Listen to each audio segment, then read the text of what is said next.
The night the storm hit, I was in room 12 of the Travel Inn, counting out the last of my cash. Deputy Wilson knocked with news I'd never expected. Turns out the father who walked out 40 years ago didn't just vanish. He was Victor Langley, the richest man in this county. And now he's dead, leaving behind a family that never knew I existed and a will that changes everything. I've lived in this town my whole life, but the Langley name might as well have belonged to royalty. The hospital, the high school, the scholarship that sent 2 kids a year to college, all of it carried their stamp. And I was just a handyman at the Travel Inn, counting pennies while a storm broke outside. I had no idea the man who walked out when I was 4 was the same man whose statue stood in the town square. My mother called him a drifter and no account. She was wrong. And now that Victor Langley is dead, his family wants me at the reading of the will. They've never seen me, they don't want me, but the will says they have no choice. My mother told me my father was a drifter who passed through town the summer before I was born, a man with charm and a truck and nothing else. She never spoke his name, said it didn't matter. I stopped asking around the time I started school, the way a kid learns not to touch a hot stove after the first burn. My mother worked double shifts at the dry cleaners on Oak Street. She died when I was 22, still keeping that secret locked inside her like a splinter she never bothered to remove. I took over her room at the Travel Inn. The owner, Pete, let me stay in exchange for fixing what broke. That was 38 years ago. I've been the handyman, the groundskeeper, the night clerk when someone called in sick. Room 12 is my home. I've got a hot plate and a television that gets 3 channels on a good day and a window that looks out over the parking lot and the highway beyond. It's not much, but I've paid my own way every day of my adult life. I owe no one. And until 3 nights ago, no one outside this motel knew I existed. Deputy Wilson stepped in out of the rain that night looking like he'd rather be anywhere else. He's known me for years. We're not friends, but we're familiar. He took off his hat and held it in both hands, which I knew meant the news wasn't small. He said Victor Langley had died of a heart attack that morning at his estate outside town. I nodded. I'd heard the sirens earlier. He said Victor's attorney had been trying to locate me all afternoon. I asked why Victor Langley's attorney would even know my name. Deputy Wilson looked at me for a long moment. Then he said something that rewired 40 years of my memory. He said Victor Langley was my father. I didn't believe him. I told him he had the wrong man. My father was a nobody who left my mother before I could walk. Deputy Wilson said my mother had told the county a different story. She filed a paternity affidavit in 1962, naming Victor Langley as the father of her unborn child. The county had a record. She never pursued it, never asked for support, and the record sat in a file cabinet for 6 decades. But it was there. And now Victor Langley was dead, and his last will and testament required my presence at the reading in 3 days. The Langley family is not just wealthy, they're foundational. Victor's great-grandfather founded the first bank in this county. His grandfather built the hospital. His father expanded the family holdings into timber, real estate, and a charitable foundation that funded half the civic buildings in town. Victor himself served as mayor for 12 years. He had 3 legitimate children with his wife Alina, who passed away a decade ago, Daniel, the oldest, a lawyer who runs the family office, Margaret, who sits on every board and charity committee in the county, and Charles, the youngest, who never worked a day in his life and never needed to. They grew up in a house with 17 rooms and a private lake. I grew up in room 12. But here's the thing, Victor Langley didn't just acknowledge me in death. He wrote me into the will as an heir. I don't know what that means yet. I don't know if it's $1 and a handshake or a percentage of everything he built. And neither do they. That's the part that scares them. That's the part that had a black sedan with tinted windows pulling into the Travel Inn parking lot less than 12 hours after Deputy Wilson left. A man in a suit stepped out, said his name was Richard Corbin, estate attorney for the Langley family, not Victor's personal lawyer. He was careful to clarify that. He represented the children. He said they wanted to talk before the official reading. He said they were prepared to be extremely generous if I would agree to a private settlement and waive any claim to the estate. I asked him what generous meant. He wouldn't give me a number. He said the family wanted to meet first to understand who I was. I looked at him standing there in the rain in a suit that cost more than I make in a month, and I realized they'd already decided what this was. They saw a man in a motel room and figured I'd take whatever they offered. That was their first mistake. They never asked what I knew or didn't know. They never considered that I might have been paying attention my whole life, that I learned to read people the way I learned to fix a busted pipe, not from a book, but by watching, by waiting, by understanding where the pressure builds before the break. I told Corbin I'd think about it. He left his card, and I sat in room 12 with the storm finally dying down outside, and I opened the one box my mother left me. She'd never talked about my father, but she kept a folder at the bottom of that box. In it was the paternity affidavit, yellowed and crumbling along the fold lines, with her signature at the bottom. And clipped to it was a letter she'd written to Victor Langley, dated 3 months after my birth. It said she wasn't asking for anything, she just thought he should know I was alive. There was no reply. I think about that letter now. I think about my mother, who scrubbed other people's clothes for 30 years, who walked past the Langley buildings every day and never said a word. She could have sued for support.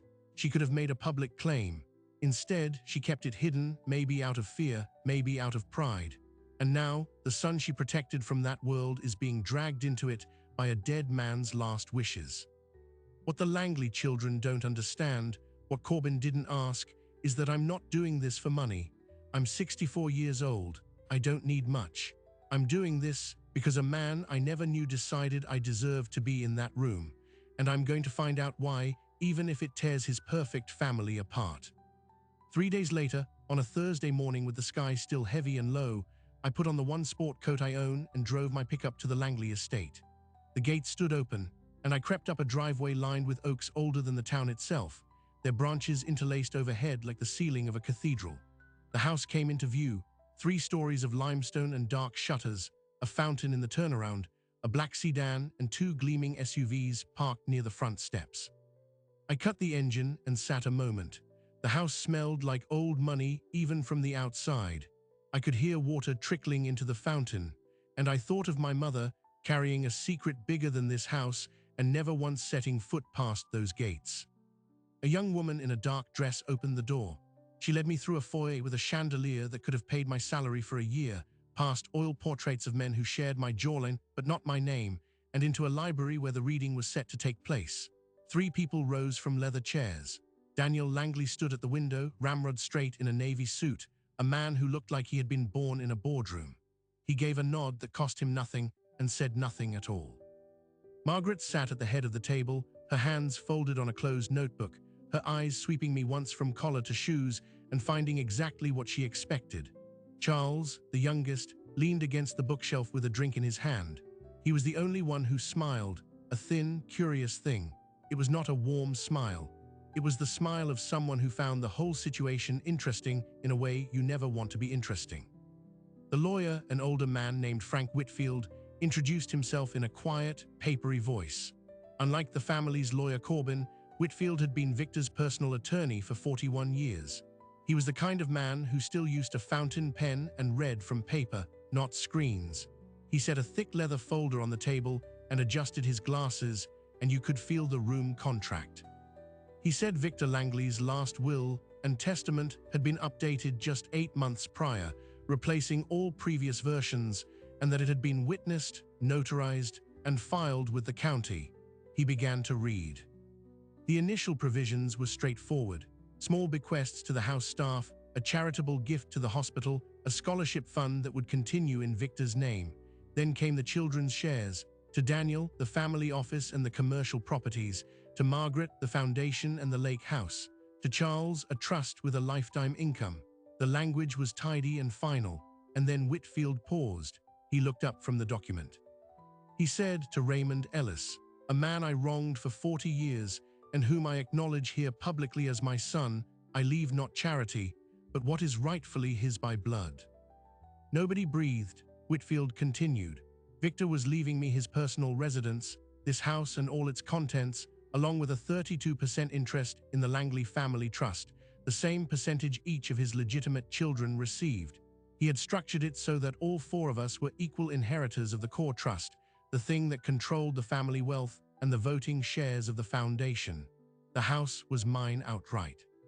The trust required that all 4 heirs act by majority on dispositive matters, and it was irrevocable. Whitfield set the document down. I want to be clear about what happened in that room. The air didn't just shift, it shattered. Margaret's notebook hit the table. She didn't throw it. It slipped from her hands like a thing she no longer recognized. Daniel turned from the window, and for the first time, I saw the muscles in his jaw working as if he were grinding something hard between his teeth. Charles set his drink down very carefully and stopped smiling. He looked at me, and then at his brother, and then back at me. And it was the look of a man who had just realized the joke he had found amusing was actually a trapdoor under his own feet. Daniel spoke first, not to me, to Whitfield. He said there must be a mistake. He said his father had been under medical stress and that the will could not possibly reflect sound judgment. Whitfield said Victor had been of sound mind at the time of execution, as attested by 2 physicians whose letters were already attached as exhibits. Daniel said they would contest. Whitfield nodded, as if he had expected exactly that, and said they were free to do so, but he wanted them to understand what that meant. Victor had prepared a document, separate from the will, that would be unsealed if any heir initiated a legal contest, and that document contained information Victor had chosen not to release unless forced. The room went quiet again, but it was a different kind of quiet. It was the quiet of a loaded chamber. Margaret asked what information. Whitfield said he was not at liberty to speculate, only to inform.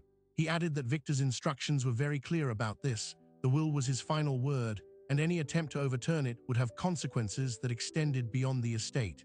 Daniel demanded to see the document. Whitfield said it would be made available only if a contest was filed. I watched the 3 of them exchange glances, and I saw something I hadn't expected: fear. It flickered across Margaret's face and settled in the way Charles suddenly looked away from everyone. These were people with more money and power than I had ever been in the same room with, and they were afraid of what a dead man had left in a sealed envelope. Whitfield asked if I had any questions. I had many, but I asked only one. I asked why Victor had done this now after 40 years of silence. Whitfield said he had been hoping I would ask. He reached into the folder and withdrew a letter, handwritten in blue ink, addressed to me. It was thick, 6 or 7 pages folded together.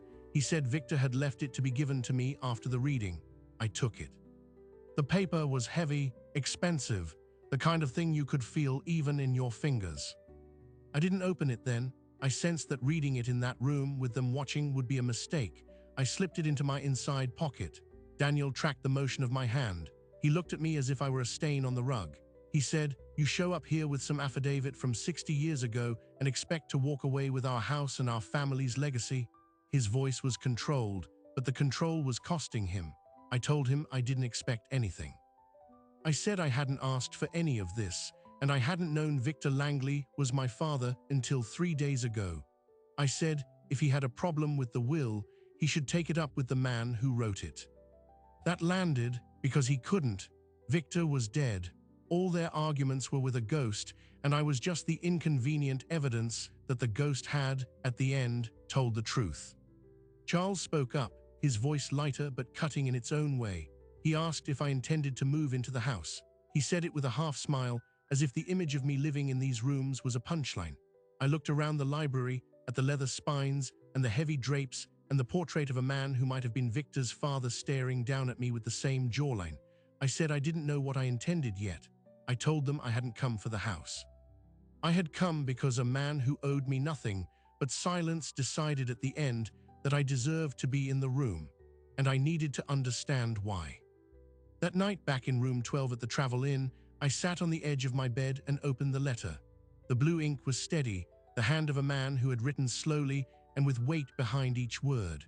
The first line stopped me cold. "Raymond, I am writing this on the day I was told I have 6 months to live, and the only regret I cannot quiet is the 40 years I lost with you." And for the first time since Deputy Wilson knocked on my door, I wasn't angry or curious or careful. I was something else, something I hadn't let myself be since I was a boy. I was a son, reading his father's words, and it was nothing like I thought it would be. The letter was 7 pages, each one heavy with blue ink and the weight of things never spoken. I read it straight through, then read it again, my hands unsteady in a way they hadn't been since I was a kid learning to hold a wrench. Here is what my father wrote. He had known about me from the beginning. The day my mother filed that affidavit, it crossed the desk of a county clerk who played poker with Victor's brother-in-law. Within 48 hours, Victor knew he had a son.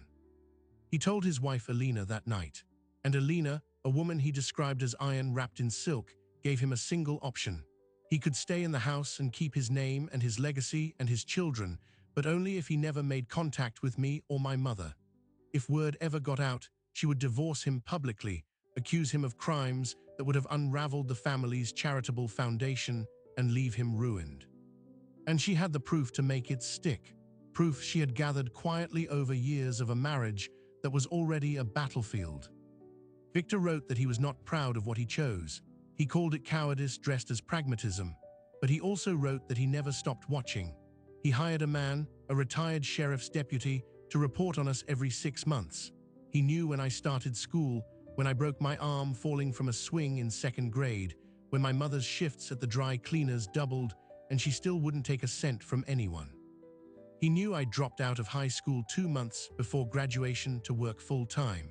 He knew I took the room at the Travel Inn. He knew every worn tile in room 12 without ever stepping inside. He lived a mile away in a house with 17 rooms, and he knew the exact dimensions of mine. But that was only the first 3 pages. The 4th page changed everything. Victor wrote that Alina's great weapon, the proof she held over him, was not about his business or his father's foundation. It was about the 3 children sleeping upstairs. Daniel, Margaret, and Charles were not his. They were the product of an affair Alina had carried on for years with a man whose name Victor never wrote down. He said he had discovered it too late, when Charles was an infant, and by then the inheritance machinery was already locked.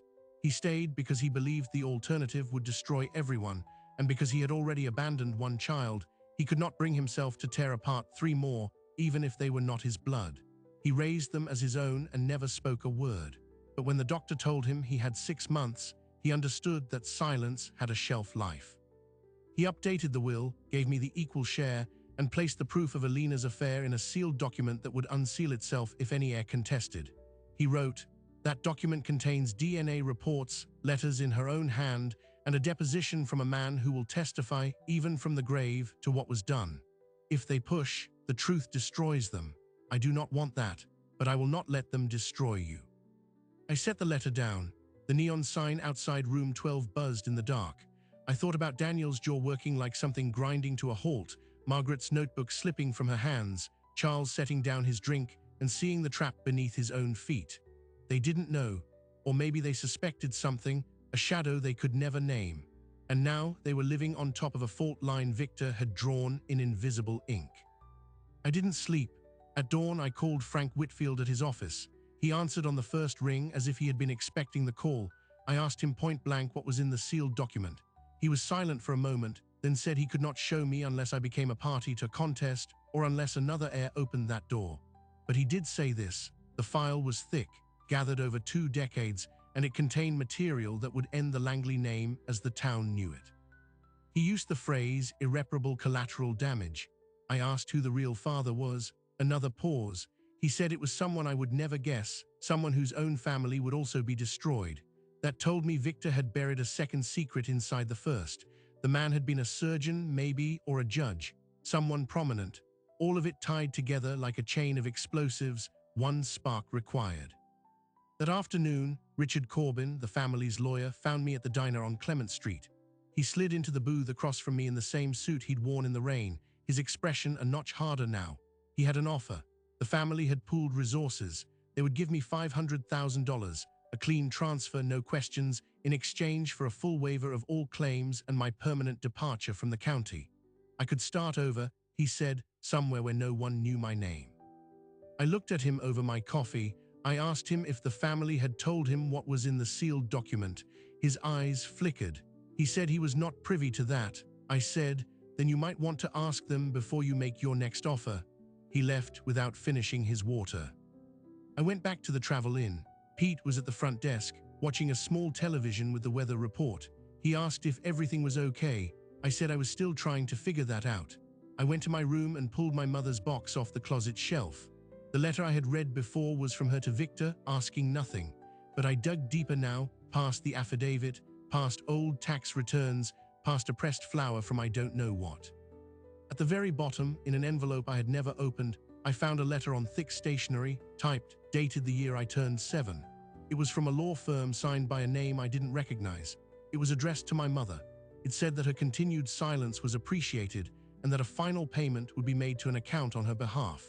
It said that if she ever attempted to contact the Langley family or make any public claim, the payments would cease and further steps would be considered. There was no explicit threat. It didn't need one. I sat on the floor of room 12, my back against the bed, and I understood for the first time why my mother never spoke his name. She hadn't been proud. She hadn't been stubborn. She had been bought, and then she had been threatened, and she had chosen to protect me the only way she knew how, by burying everything until the weight of it killed her quietly at 57. I called Whitfield again and read him the letter. He asked me to bring it in. When I walked into his office an hour later, he had already pulled the law firm's records. The firm had been dissolved in 1989, but its principals had gone on to other practices. One of them, Whitfield explained, had later worked for Richard Corbin's firm. The same Richard Corbin who now represented Daniel, Margaret, and Charles. The circle was closing, and it had been drawn around me and my mother for 50 years. Whitfield laid it out. If I wanted, I could file a countersuit not just for my inheritance, but for decades of fraud, coercion, and concealment. The sealed document would be admitted. The whole house of cards would come down. But he wanted me to understand what I would be walking into. Daniel would fight to the last dollar. Margaret would call every marker she had in this county. Charles would play the victim and make this about me trying to destroy a grieving family. The town would split. I would be the handyman who came out of nowhere to steal a dead man's legacy. Even if I won, I'd lose a piece of myself in the fight. He asked what I wanted. I said I wanted what my mother never got, the truth, on the record, with no one threatening her name. That night I drove back to the Langley estate without calling ahead. The gates were closed, but the intercom worked. I buzzed and said my name. A long pause, then the gates swung open. I parked in the same spot as before, but this time, instead of the front door, I walked around the side to the gardens. The fountain was still running. The oaks were the same. I stood there in the dark, counting windows until I saw a light in what I guessed was the study. Daniel was inside, visible through the glass, a phone pressed to his ear. I didn't go in. I just stood there until he noticed me, and when he did, he froze. He ended the call and came out. The night air was cool. He didn't greet me. He said, "What do you want?" I told him I knew about the payments to my mother. I told him I knew about the law firm and the threat and the silence they had purchased with her fear. He said he had no idea what I was talking about. I said the letter was on Whitfield's desk as of 4 o'clock that afternoon. The mask on his face cracked, just for a second, and I saw what Victor must have seen in him years ago, not ruthlessness, just terror. The sealed document wasn't about him or his siblings, not directly, but anything that touched the family foundation touched them all. And if the trail led from Victor's first wife to a law firm that later employed their own attorney, the optics would bury them before any court ruled. He said, "We'll raise the settlement offer." I said, "It's not about money anymore." I turned and walked back to my truck, and his voice followed me, not shouting, but low and tight. "You don't know what you're doing." He was wrong. For the first time in my life, I knew exactly what I was doing. I was doing what my mother could never afford to do. I was making them look at me. I didn't drive straight back to the Travel Inn. I pulled off onto a side road about a mile from the estate and let the engine idle while the rain started up again, a thin drizzle that smeared the road in my headlights. Daniel's voice was still in my ears. "You don't know what you're doing." He was half right. I knew what I was doing, but I didn't yet know everything I was dealing with. That changed before the sun came up. At 4 in the morning, Frank Whitfield called. His voice was raw, the voice of a man who had been up all night reading things he could not unread. He said the sealed document had finally yielded the name. The man Alina Langley had carried on with for nearly 2 decades, the biological father of Daniel, Margaret, and Charles, was Julian Corbin, Richard Corbin's father. Julian Corbin had been a county judge for 31 years, a man whose name was etched on the courthouse cornerstone. He was also the senior partner of the law firm that sent my mother that threat letter in 1962. Whitfield laid it out. Julian Corbin didn't just protect the Langley secret, he helped engineer it. He and Alina had used Victor's money and his own judicial power to silence anyone who might talk. And when Julian died 12 years ago, Richard Corbin inherited his father's practice, his political connections, and the quiet burden of keeping the grave quiet. That was why Richard had been so aggressive at the diner. That was why he offered me $500,000 and a one-way ticket out of town. It wasn't just for the Langley children. He was protecting his own name, his own father's legacy, and every closed-door deal that had been laundered through that law firm for half a century. If the sealed document ever saw the inside of a courtroom, Richard Corbin would be finished, and Richard Corbin knew it. I sat in the truck, the rain tapping on the roof, and I realized Victor had left me more than a house and a trust. He had left me a loaded gun. The only question was where I aimed it. I called Whitfield back and asked him to arrange a meeting with the three Langley heirs and their attorney. Richard Corbin, he paused. He said that was an unusual set of parties to put in the same room. I said that was the point. I told him to have the sealed document present, unopened, in a locked box on the conference table, and I told him to invite Corbin without telling him why. Set it for noon. I went back to the Travel Inn, shaved, put on my sport coat, and ate the last of a box of saltines while the morning news played on the television without sound. I kept thinking about my mother, the way she folded damp laundry until her knuckles ached, the way she never once cursed the Langley name to me. She didn't leave me an inheritance. She left me the stomach to sit in a room with people who thought I was nothing and wait. At noon, Whitfield's conference room was cold enough to hold a chill. Daniel was already seated at the head of the table, a posture he must have learned from Victor's dinner table. Margaret sat beside him, dressed in black, her eyes tracking me like I was a problem she could solve by outlasting. Charles slouched at the far end, looking fatigued and a little undone, as if the past few days had peeled something away.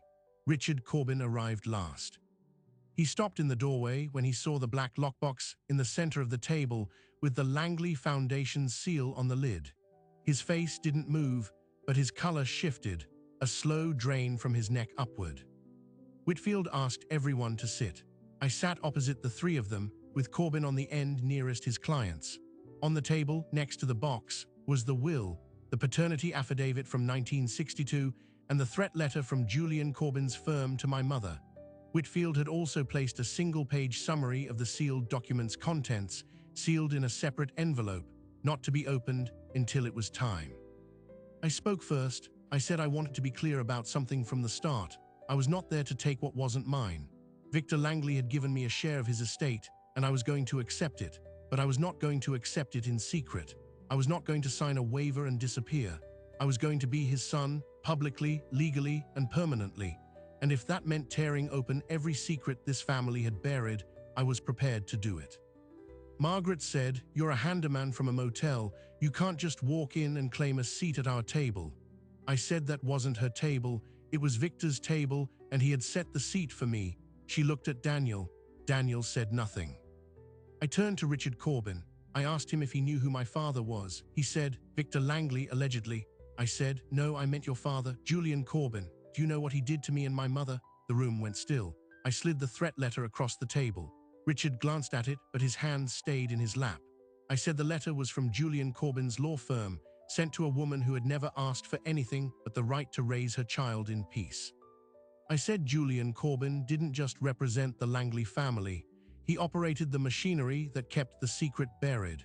And I asked Richard if he thought it was a coincidence that he now sat in that same chair, protecting the same secret for the same reason.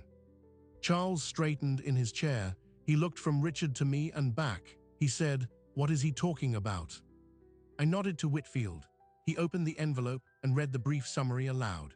The sealed document contains DNA evidence, sworn testimony, and correspondence establishing that the biological father of Daniel, Margaret, and Charles is not Victor Langley, but Julian Corbin, former judge and founder of Corbin and Associates. The affair lasted approximately 18 years and was known to Elena Langley's personal physician and to Victor Langley, who chose to raise the children as his own.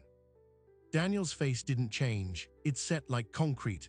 Margaret's hands went flat on the table, and for a moment her composure shattered into something raw and unprotected. Charles pushed back his chair and stood. He looked at Richard Corbin, and his expression was not anger but a kind of bewildered grief. He said, "You knew. You've been in our house, eating our food, filing our papers, and you knew." Richard Corbin tried to speak, but whatever he meant to say didn't arrive. He just sat there, A man caught inside a story his father had written before he was born. I didn't hate him. He had been handed a lie too, but I needed him out of the room, and his own silence did the work. I told the three of them that I was not going to open the sealed document. Not today, not ever, if I didn't have to. The proof would stay in Whitfield's vault unless someone forced a legal contest. I was giving them a choice. They could accept me as their brother, as Victor's son, with every right that entailed. The will would stand. The trust would be shared equally. No public scandal, no headlines. Or they could fight, and the sealed document would become public record, and the Langley name and the Corbin name would both burn. Daniel looked at me with something I hadn't seen before. Not acceptance, but a kind of stalled calculation, a man whose leverage had vanished while he was still trying to count it. He asked what I wanted beyond the money. I said what I had always wanted, for the truth to be on the record, with nobody threatening my mother's name ever again. I wanted a public acknowledgement from the Langley Foundation that Victor Langley had a fourth son, recognized in his will. I wanted a plaque on the wall of the hospital his grandfather built, listing my mother's name as the Foundation's first unacknowledged benefactor. And I wanted the Corbin law firm to pay a settlement into a trust for children whose parents can't afford to fight for what's theirs. Not for me, for her. Margaret's hand had been trembling, now it stilled. She looked at me directly and I saw something shift behind her eyes, not surrender, maybe something closer to recognition. She asked, "Did you hate us for what we had?" I told her I never envied the house or the money, I envied the father. And I told her that Victor had done the best he could with a situation he never chose, and that he had loved them even knowing they weren't his. That had to count for something. She closed her eyes. Charles stayed standing by the window, his back to the room, his shoulders curled. When he spoke, his voice was hollow. Our whole lives, we thought we were the heirs because we were his blood, and now it turns out the only one who is his blood was the one we tried to buy off. He turned around and looked at me, and the cruelty he'd worn in the library was gone, replaced by something younger and more lost. "What do you want me to do with that?" he asked. I said, "You live with it. The way I've lived, with being nobody for 64 years. Daniel finally spoke. He said the family would need time. I said they could have 24 hours. After that, Whitfield would file the will for probate and release a statement to the press. There was no counteroffer, no negotiation, no way out that didn't involve the truth. He nodded once, a tight, precise gesture, and stood. He didn't look at Richard Corbin as he left. Margaret followed, then Charles, who paused at the door and looked back at me with an expression I couldn't name. Not yet friendship, but maybe the end of something harder. Richard Corbin gathered his briefcase. He didn't look at me or Whitfield. He just walked out, and the door closed, and I knew his career in this county had about a day left.